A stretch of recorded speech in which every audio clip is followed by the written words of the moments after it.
I will admit, it took me longer than it should have to get around to watching this arguably classic film from the turn of the century, but once I did, I could easily see why it became as popular as it was. Hello, and welcome back to another installment of Film Friday, in which I review a new film every single week. This week we are looking at a film from the year 2000 entitled Gladiator, starring Russell Crowe and directed by Ridley Scott. As always, this may contain some spoilers, so consider yourself warned. Let's get into it. The story begins with a depiction of a battle between Roman forces and the Germanic tribes in Vindobona. After leading his troops to victory, the Roman general Maximus Decimus Meridius is informed by the dying emperor that he, Maximus, will be the next ruler of Rome. However, not long after they have this talk, the emperor's son, Commodus, murders his own father, takes control of the empire, and orders that Maximus be killed. After managing to escape execution, Maximus returns to his home, where he finds that his wife and son were already murdered by Commodus. He is then captured by slave traders and forced by his new master, Proximo, to become a gladiator and fight in the arena. Given his military background and prowess on the field of battle, Maximus performs very well in this new role. He soon becomes very popular in the local provinces through which Proximo takes his gladiators, and as a result, he is selected to go and fight in the Roman Colosseum. It is there that he comes face to face with Commodus once again, who is now afraid to publicly reorder Maximus's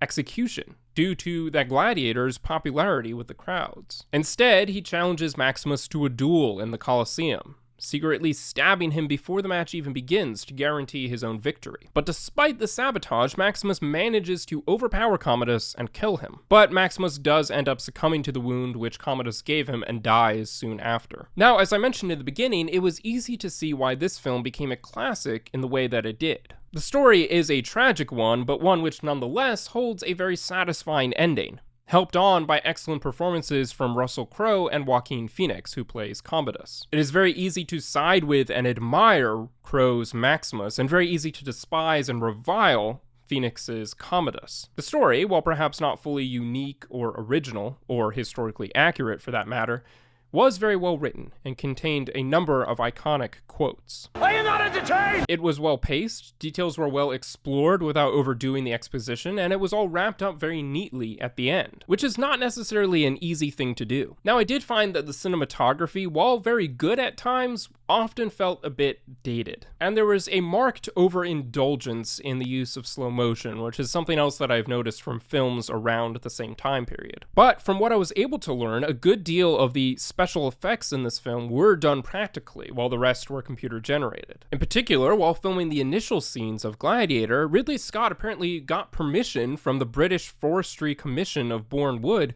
to burn down sections of the forest, because they were already planning to have those portions removed. But cinematography and story aside, it really was the score of this film that made it stand out to me. As it happens, I have a habit of listening to the works of Hans Zimmer on a fairly regular basis, but the score for this particular film had never really stood out to me until I watched the film and saw how it was used with this story. There was something about hearing it in its intended context that made me realize what a powerful and amazing score it really was, which isn't necessarily all that surprising given what film scores are actually created to do. Overall, Gladiator is a fantastic film, well worth watching, and I would rate it around an 8 out of 10. With that being said, thank you for watching, and be sure to comment your own thoughts on this film below. I will be doing a review of the sequel, Gladiator 2, next week, so make sure to subscribe if you want to see that and for more movie commentary and reviews.